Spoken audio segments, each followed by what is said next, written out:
This could be video, of course.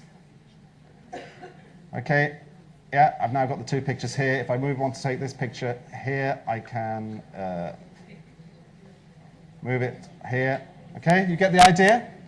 I can start creating digital stories or digital pieces of work that are visual and oral, all with the one device that is personal to me. This is my personal learning. If the student decides to share this with me, I can then assess it, can't I? Now, where's that on the scale? If we're doing an activity like that, it's saying to the student, this is what we want to learn. We want to learn these sentence structures, or this history, or this geography, or this piece of literature.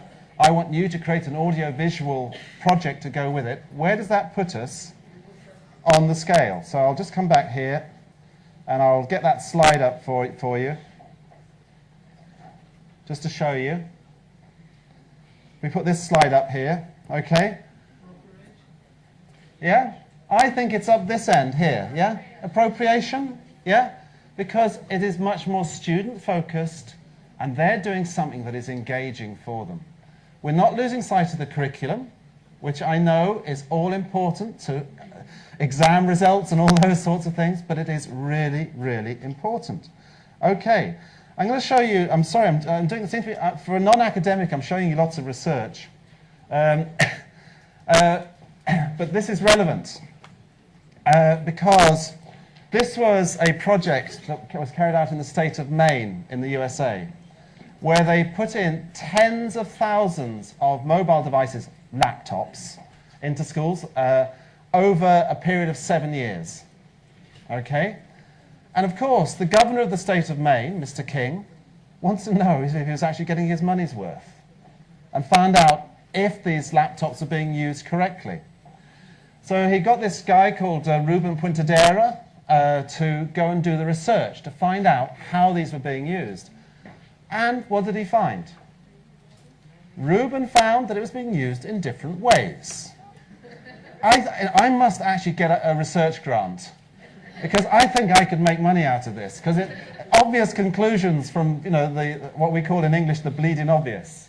Okay? Some learning activities were pure substitution. Okay? So instead of you taking notes on your bits of paper, the students were writing notes on their laptops. Okay? There are other examples. Okay, the next one was, there was something added to it, this augmentation bit. Oh, brilliant. So what are we talking about there? Well, actually adding a photo, going to the internet, maybe getting something from Google or Wikipedia, pasting it in there, using the spell check. Yeah, doing those sorts of things, okay? That's augmentation. So some substitution activity, but is functionally different. And then there was some modification, okay? There's a difference to the task design, a little bit like I was doing with that music thing, that Welsh learning, okay? The task is changing, okay? It's a different task altogether. And then the third one was this redefinition, okay? New tasks. So this is actually very similar to do you think? Do you think Mr. Puentedera read the ACOT research? Very probably. And came up with this. But I think that's interesting, because I'm going to ask you now, I'm going to show you a piece of video taken in a school in Scotland, and I'm going to ask you to identify on that video, it does have subtitles because you need it. I need subtitles for people who speak in Scottish. I want you to identify the activities that are going on this video. Are they substitution? Are they augmentation, modification, or redefinition? Okay? It's a short video, about 3 or 4 minutes. Okay? Do people understand what I'm asking them to do? Yeah? Because I hate it when someone just shows you a video and there's no reason to it. So it's because I'm a primary school teacher. I'm sorry. I have to tell you to do something while you're watching it. All right? So let's hope that this...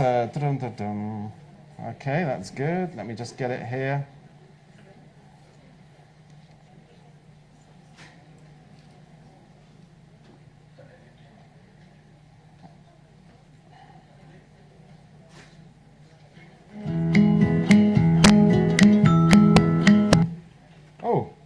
was fun. Sorry, I clicked the wrong button.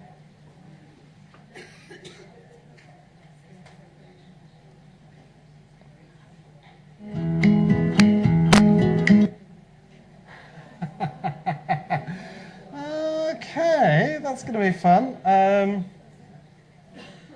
That's interesting. What I might have to do is revert to plan A. There's always a plan A. It's my bag there.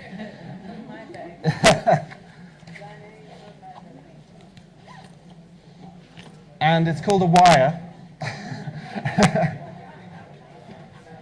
So can we swap that over to VGA?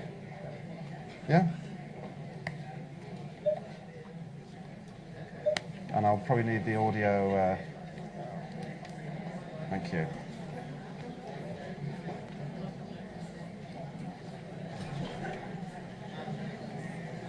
Okay, thank you.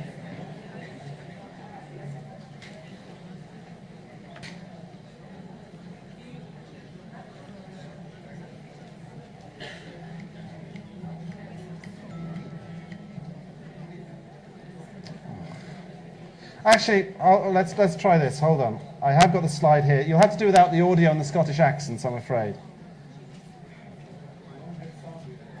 No, it's a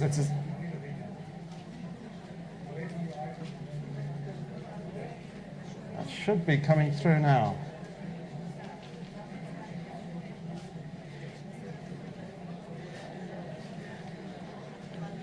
That's interesting.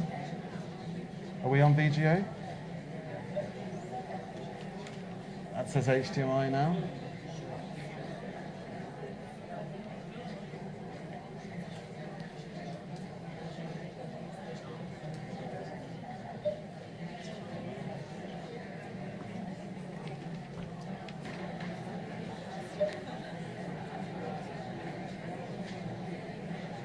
If not, I'll just show the video.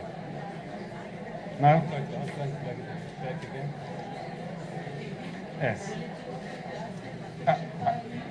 I'm going to try it now, just like this, see if it works. Okay, sorry, you'll have to do this in silent, like the artist. We're a small school in a small town in Scotland. We were the first school in the world to deploy iPads 1-to-1 to every pupil in our school. A school is a demanding place for a mobile device to be. Between the iPad's size and weight, battery life, and its robustness, it really becomes a natural choice for education. The iPad is now used everywhere. It's used in every class at every stage of the school. The iPad's changed our school because the pupils are now demanding learning. We're not forcing education on them. Within a week of having the iPad in the class, your eyes begin to open and you begin to see ideas, possibilities. You begin to be able to create different ways of teaching, and that happens very kind of organically. One particular lesson I taught about the water cycle. We looked at how the water cycle affects Greenock, and they knew in theory what the water cycle was. One boy took a snapshot of Greenock and he dropped it into brushes and he annotated that map with little clouds and text boxes that showed the water cycle over Greenock. Another couple of boys put it into an animation app and then they animated over the top of it. Other children in the class decided that they wanted to create a document that just explained step by step. The children gained learning and skills in a whole variety of different areas, from researching and consuming content on their device, recording that content in whatever way they did, to applying that information in relevant contexts to answer the question. The possibilities of teaching and learning with the iPad are just endless. The iPad makes the lessons better, and I like it because it helps me learn the way I want to learn. It makes it a lot more personalised. You seem to do a lot more. I think we're learning a lot more, but at the same time we're enjoying it. I find working on the iPad much funner. Using the iPad is great because it just gives me access to a whole world of information. What the iPad has given me is the chance to use all the tools that I wanted to use but never had. For example, doing internet research. Now, on a daily basis, in every lesson, pupils can use Safari to access anything and everything that they could possibly need or require,